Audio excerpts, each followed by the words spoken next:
Assalamu alaikum, you're watching Views and News and I'm Faisal Rahman live from our Islamabad studios. Today we'll be talking about this very important visit of the Iranian President, Mr. Ebrahim Raisi, who is in Russia.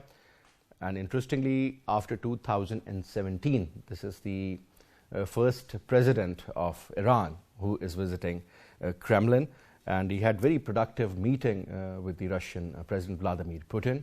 And they discussed so many issues, including the JCPOA, the P5+1 issue, plus on top the issue regarding Syria, Middle East, and so much more. As the Iranian president very categorically mentioned that there are no limits for expanding ties with Russia. So, a very positive sign, and having said that, their relationship has really significantly improved with the Chinese also. Now, what sort of deal is going to be signed out there? What sort of a support will they be getting from the Russians? That is pretty important. And I also remind you that the gentleman I'm talking about, Mr. Raisi, he is going to be most likely the next supreme leader of Iran. So you can well imagine how important this particular person is. Now, before I introduce you to our panelists and we start off the program, our production team has prepared a report. Let's watch that first. Iran's recent foreign policy engagements are making it a crucial participant of the emerging new Cold War and global bloc politics between the United States, China and Russia. In this regard, China's recent reaffirmation of its opposition to the unilateral sanctions of the United States against Iran in a meeting where Chinese and Iranian foreign ministers announced the launch of a 25-year cooperation agreement was a proof of a clear defiance of both nations from United States' unilateral approaches. In this meeting, Chinese Foreign Minister Wang Yi backed efforts to revive the 2015 nuclear deal between major powers and Iran, while declaring the United States primarily responsible for the ongoing difficulties with Iran. Moreover, Russian President Vladimir Putin on 19 January 2022 hosted his Iranian counterpart Ebrahim Raisi and hailed the cooperation between two countries on various international issues. Ebrahim Raisi in this meeting said that Iran has no limits for expanding ties with Russia and ties will be permanent and strategic. Vladimir Putin also said that it is very important for Russia to know Iran's opinion on Joint Comprehensive Plan of Action. Recently, the United States Secretary of State Antony Blinken, in an interview on United States public radio stations NPR, stated that there are only a few weeks left to save the 2015 Iran nuclear deal before Tehran's advancement will become too difficult to reverse. On the other hand, Iran's Supreme Leader Ayatollah Ali Khamenei signaled in a speech that holding talks and negotiating with the enemy at certain junctures does not mean surrendering. Despite the recent bitter exchanges between the United States and Iran, Biden administration and Tehran have softened their initial stances as the negotiations on Joint Comprehensive Plan of Action have progressed in Vienna. Now to talk about it, we have with us in our studio, on my right is Nasser Ali Khan Saab, former ambassador, senior analyst. Sir, thank you very much for your time. And we have with us Dr. Auqaab Malik, joining us from London, expert on foreign affairs. Pleasure to have you, Auqaab. Thank you so much for your time. And we'll also be talking to Mr. Anwar Iqbal, who's a senior journalist based in Washington, D.C., United States of America, and he'll be joining us in a few minutes. But let me start off from you, Nasser Ali Khan Saab. Iranian president's visit to Russia. Now, perhaps one of the statements which was very encouraging when we heard the Iranian president saying that there are no limits. It could be anything. I mean, they are really looking forward for really mending, first of all, their current status of their relationship and also improving it over a period of time. And at the same time, if you look at the kind of statements that are being issued from the Chinese side, and they also, in fact, vowed that they'll be spending somewhat around $400 billion in the next 25 years in Iran. So, sir, the geostrategic position of Iran is being used here. The support from the Iranians as far as the softer belly of Russia is concerned, especially the Muslim world. And on top, the most important factor is JCPOA, sir, the P5+1 formula that ended because Donald Trump unilaterally took a decision and he backed out. Let's start off from there, sir. The importance and the significance of this visit. Well, you know, Russian-Iranian ties are now quite old in the sense that earlier when there was pressure on Iran because of its nuclear policy, Russia and China were the two P5 members that supported them often in the Security Council. Apart from that, in the near past, we've had the cooperation in Syria. One of the statements that came out of this meeting that we are discussing tonight is that they were talking about the cooperation and the words they used in supporting the Syrian government against international terrorism. So that is another area of cooperation. Apart from that, for many, many years now, the Islamic Revolutionary Guard is given tens of billions of dollars worth of contracts within Iran. And a lot of these contracts have been subcontracted to the Russians and the Chinese. And so this relationship is not a very recent one, and it has never had any serious problems in the past. Now, because of the JCPOA, which is essentially the Iran nuclear deal that was finally signed towards the end of 2015, from which the Americans retracted in 2018, that is perhaps a cause for concern, not just for Iran because it doesn't want to come under strong sanctions anymore, but also for the European Union and other trade partners. Right now, the three countries that have the maximum support for Iran are probably Russia, China, and Turkey. But they also have strong economic ties with Italy and France and Germany and, of course, India. And therefore, they are now looking for partners who will plead their case and save them in case anything goes wrong from very, very strong sanctions.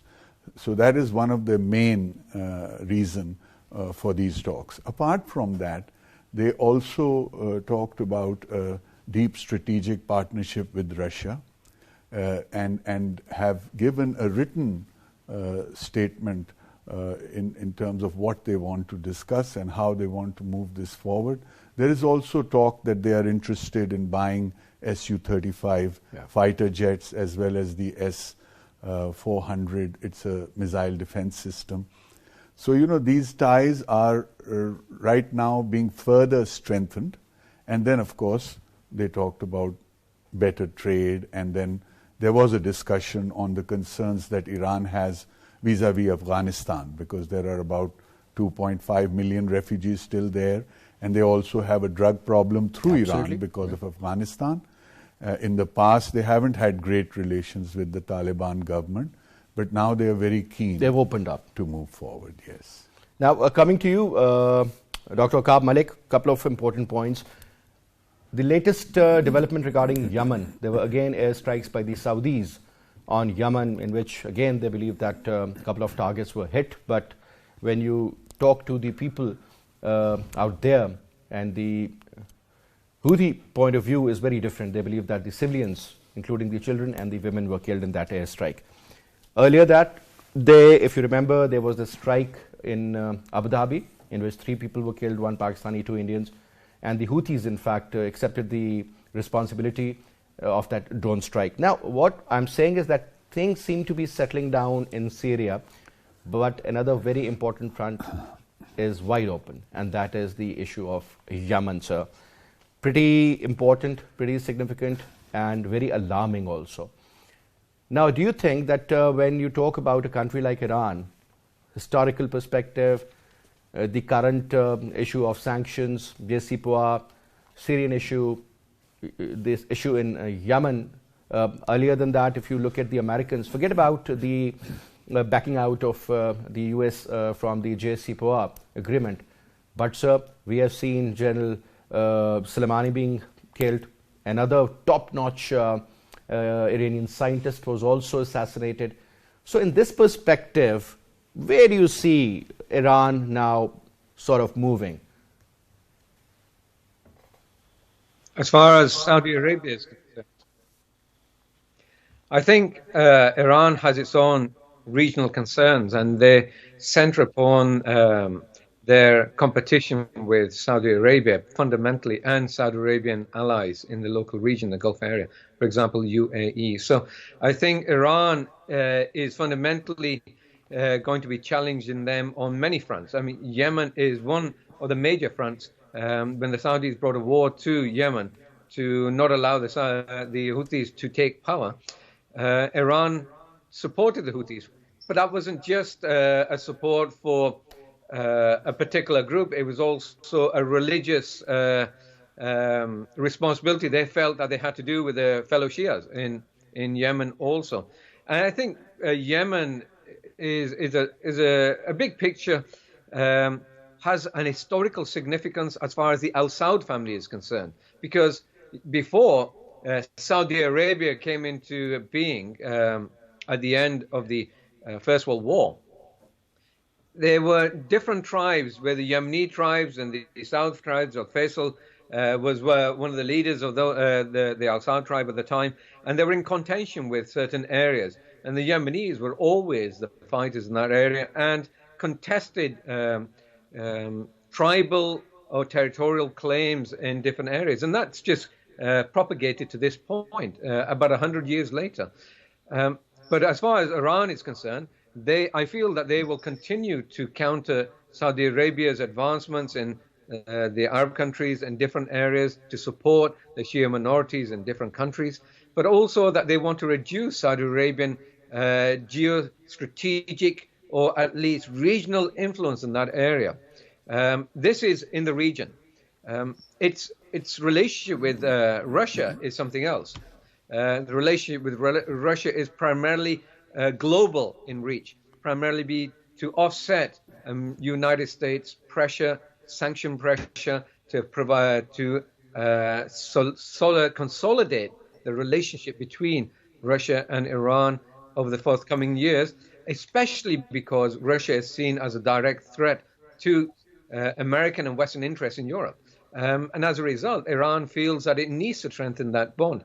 But as the previous speaker said, this relationship has been pretty strong for some time now, especially in Syria, where Iran and the Russians have supported Bashar al-Assad throughout the civil war, in direct opposition of Western interests there and in direct opposition of Saudi interests there. So you can see this continuing. I don't think this is going to stop. The same goes for Lebanon, Palestinian territories. Wherever Iran feels that it can put a place and instigate opposition against Saudi interests or Saudi and allied interests, then it will do so. I think it's a contest between two regional powers that's not going to stop at any time soon, and it's been going on for a long time, since Khalid bin Walid defeated the Persians 1400 years ago through guerrilla warfare. However, the caveat being that Persia had been in constant warfare for 1,000 years before that and felt weak, and as a result,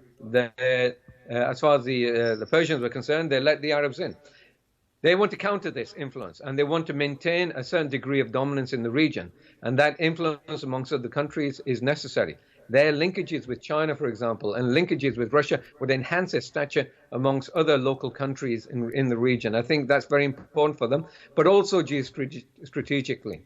And Afghanistan, as you mentioned, originally, and for sectarian reasons, an opposition to the Sunni hardline Taliban, the Iranians were always in opposition. Until recently, they felt, especially because the Russians are becoming a bridge between Iran and the Taliban, that they're going to try to find favor with the Taliban, primarily because also the Taliban are seen as opponents of the US as well, as they have been for many years. So trying to inculcate a certain relationship, a strategic relationship in the future. We can foresee that happening. However, having said that, everybody is waiting for Afghanistan to settle down and see which direction the Taliban takes. So as far as Iran is concerned, it has been waiting for a long time to reduce its own sanctions. The severity of sanctions have been very harsh. The joint comprehensive plan of action, the nuclear deal, in other words, has been reinvigorated since last year, with meetings in April, I think, last year, and continuing to occur. and there's a certain mellowing out, especially because of the Biden administration. But there's no guarantee that that will erupt in something favorable towards Iran at this moment in time. The United States feels that Iran needs to do so much more as far as its uranium activities are concerned, or the nuclear activities are concerned, and to do those before any form of agreement can occur again. Now, despite the fact that the Iranians really believe that this deal is, I mean, it's good for them if things are sorted out, but they believe that this is purely for the medical purposes and not for, they don't have any intent to develop a nuclear weapon. But Ambassador Saab, a couple of points here, sir.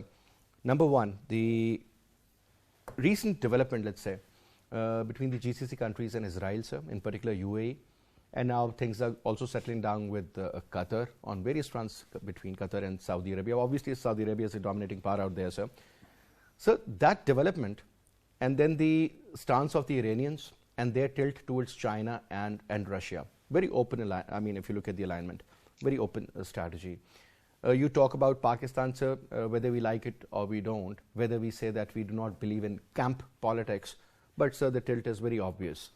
You talk about India, they are trying to keep a balance between the Americans and the Russians. The Russians have been the oldest allies. So this region and the Central Asia versus the Middle East, where the trends have changed, what sort of a development do you see, sir, happening in the next 5 to 10 years when you see that kind of an influence of the Israelis out there as well, sir? And they have said that, you know, if something happens to UAE, we'll come for their defense. Well, as far as the Israelis and the Saudis getting closer to each other is concerned, there are two factors. When this Iran nuclear deal was signed in 2015, obviously Saudi Arabia felt slighted in a way and was wary of the fact that the United States may be getting closer to Iran. As a result, it decided to have closer ties with Israel, because Israel is the mortal enemy even today of Iran. Iran refuses even to talk to them because they don't recognize them as a country. But when you talk about this whole belt facing, in a sense, each other, it all starts, in my opinion, from a change in US policy vis-a-vis India. The United States decided that India has to be our future strategic partner as a bulwark against the Chinese, as a result of which a lot of people went from India to make closer ties with friends of the United States in the UAE and Saudi Arabia. So it started to look like a block from India all the way to the Saudi when you Peninsula. See the Prime Minister being awarded all the top-notch civilian awards, yes. Bahrain, Saudi Arabia, UAE.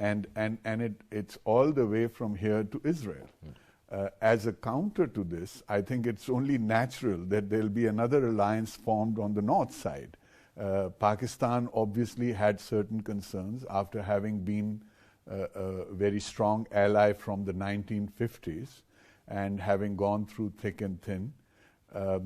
Pakistan felt that it was unfair that India was given certain concessions, like, for instance, in the nuclear suppliers group, and we were treated unfairly in some sense. But as far as Iran is concerned, yes, as Dr. Malik pointed out, I'm afraid this is a natural rivalry within the Gulf. The Iranians call it the Persian Gulf, the Arabs call it the Arabian Gulf. And this is definitely going to continue. Iran has influence in Bahrain, in Kuwait, in Syria, and of course Yemen to some extent. And then the Saudis obviously want to counter this influence. So as far as I can see, despite everything, the rivalry is going to continue. And as you said, Iran is going to get increasingly closer to Russia and China. But another factor that needs to be pointed out, the European Union was not at all in favor Absolutely. of doing away with this agreement. and they are keen in increasing their economic ties with Iran. So they, at this point, can be a facilitator and a bridge builder between the Americans and the Iranians, because until recently, Iran was not willing to talk one-on-one with the Americans on the JCPOA issue. So this is unfortunately a situation where, several powers from either side of the Gulf are going to be aligned. We have with us Omar Karim Saab, expert on Middle East. Assalamu alaikum ji. Walaikum assalam. Omar Saab, thank you very much for talking to PTV World. Now, since we're talking about the geopolitics in the Middle East, we're also talking about the very important visit of the Iranian president to Moscow. And as we say that Iran is in the transitioning the world order. How do you see this? It's a very important visit because there have been lately tensions between the U.S. and Russia. They have been on the increase, and definitely Moscow is a very important geopolitical player with regards to Iranian neighborhood as well, especially if you see the recent developments between Azerbaijan and Armenia. So that's another theater where Iran and Russia both have stakes. They both have stakes in Afghanistan. So I think there is a long list of issues at the table between the two sides. And also both sides will be talking about the possibility of revival of the JCPOA, because Russia is also part of the extended you can say deliberations in this regard. So I think this is a very, very extremely important visit, specifically also because of President Raisi, because President Raisi now, in a way, his presidency makes all the ruling quarters in Iran roughly on the same page. So before there were relative tensions or relative, you can say, differences between the presidency and supreme leader or revolutionary guards. But now it seems that all are on a similar line and political alignment. So that enhances further the importance of this visit. Do you think this visit can also pave way for the JCPOA? They can influence Iran. Russians were always very supportive of the idea. So were the Chinese and even the Europeans. Yeah, definitely. I think all of them are supportive of this idea. And I think also Russia and China, probably they have the biggest leverage on Iran in this regard as well. So their position becomes even more important, because the U.S. And by default the Europeans, they have all enforced sanctions regime on Iran. So their leverage is very small. But if Iran has to get anything, as the previous guest was, as we were speaking previously, jets, military equipment, anything of that regard, it will either go to Russia or to China. So that's why Russia is very important. And if the Russians can influence Iranian position, that would be actually quite positive for the whole region. All right. Thank you very much, Omar, for your comment. Now coming to you, Dr. Auqaab Malik. Iran historically has always been a very close ally of the Americans, sir. If you look at the history, Shah Iran, the way he was engaged with the Americans. But whatever happened after that, there was this revolution in 1979, things changed, and we all know what happened after that. But do you think in the current scenario, I mean during these important times, how important is Iran for the United States of America as an ally? And what difference will it make if they are in the other camp? And especially in the perspective of the current developments in the Middle East? Well, you said how important is Iran as an ally of the US? Well, it's not an ally, full stop. It's on the opposing camp. No, because I said and it has been historically very close to them. Sorry? historically, Iran was very close to United States of America during the time of Shah Iran, post 1979, 1980, and then there was a war for another 8 years, and things changed after that. Well, it's not an ally right now, and it's 40 years. So I don't think that's going to change anytime soon, unless there's some drastic change in the governance structure and the type of governance in Iran. That's not going to change at all. I think Iran is fundamentally, permanently opposed to the United States for foreseeable future, unless there's a drastic change in the government in Iran. So it is going to try, as a country, it's a smaller country, much smaller than the United States. It's going to try to balance off U.S. pressure with allying itself with China and Russia, and projecting that power, in essence, into the Middle East, where it wants to influence.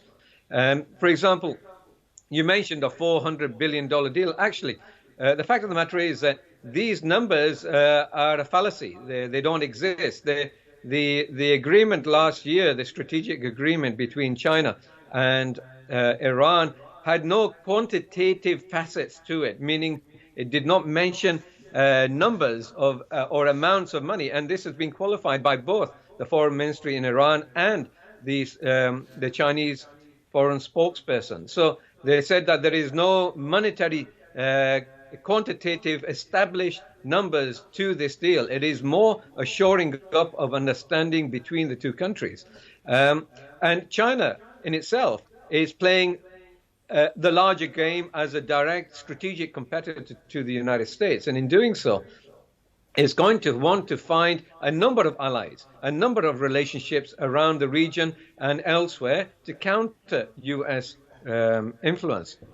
Iran is just one of them. It's not profoundly overarching and in significance as its relationship with Pakistan as well, or even the relationship that the Chinese have with Saudi Arabians, which is substantially bigger as far as monetary concerns are, because of the amount of oil and gas shipped or transported to China, because it's an energy-dependent country. And it's not a supplier, you see. So China is trying to balance off lots of different facets around the world, and Iran is just one of them. When it comes to Iran, Saudi Arabia is still the biggest supplier of oil to the Chinese. Sorry? I'm saying Saudi Arabia is still the major supplier of energy resources to China. That's what I'm saying. So what I'm saying is that Iran may be touted as being a very large, significant strategic shift in relationship, but it's not. This agreement between the Chinese and Iran isn't that significant. It is just following on from established relationships, putting it into writing, and more an outline of potential goals in the future, as opposed to definitive investment from the Chinese. And they're watching carefully. The Chinese are still watching Iran primarily because they don't want to be subject to sanctions.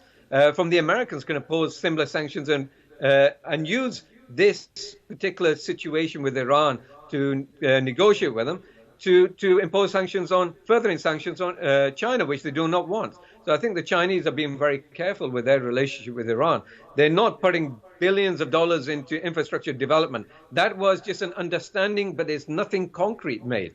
They're not putting billions of dollars into arms shipments into Iran. That was just an understanding that there could be a potential for this. So I think what's happened is that the relationship, the agreement that was made last year in the spring was touted and highlighted and hyped more so than it was, especially by certain parties that were against both China and Iran, to make the hardliners in the West try to shift policy to become more anti-Iranian and anti-Chinese, especially because of Israel's particular dislike of Iran, because it's a major competitor to Israeli influence in the Middle East. So I think what we've got to be careful about is to listen to the media reports everywhere to think that these are definitive without looking at the details. This number 400 billion that you were talking about was actually a falsified report made in 2019, which has been taken off the internet altogether. So that's basically been invalidated altogether. So this number sticks in the information sphere, but it actually doesn't exist at all. All right, but one other important factor, sir, if you remember, during the mid of January, the Iranian Foreign Minister, Mr. Hossein Amir Abdullahian, he also visited China, and they did talk about increasing the trade, and also they talked about the security, and perhaps one important issue was about the COVID-19. So that engagement is still there. Don't you see that that is a productive step? Well, no, I do agree. I think this is a follow-on agreement. I think the relationship is becoming strengthened, and I don't see that there's going to be any real change in that. But you've got to remember the Chinese are a global player. Iran is a regional player.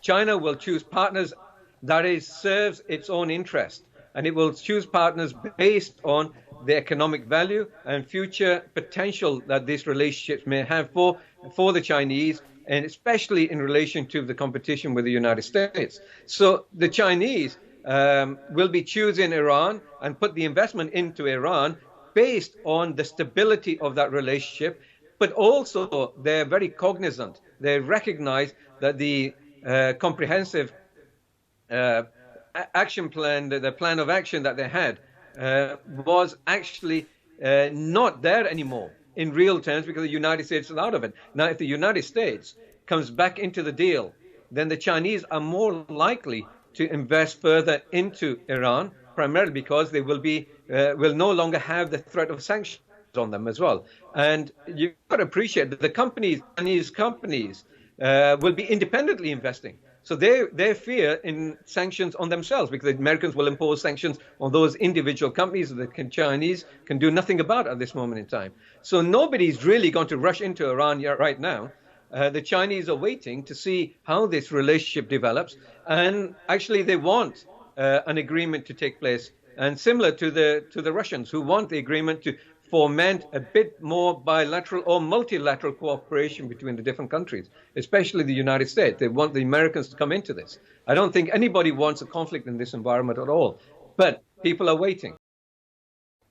The same continuation, that is what we can see. But anyway, thank you very much, Nasir, for your presence. It was a pleasure having you, Dr. Auqaab Malik, in the show. And I would also like to thank Omar Karim for his contribution as well. And that's all we have for this hour. I'll see you tomorrow, inshallah.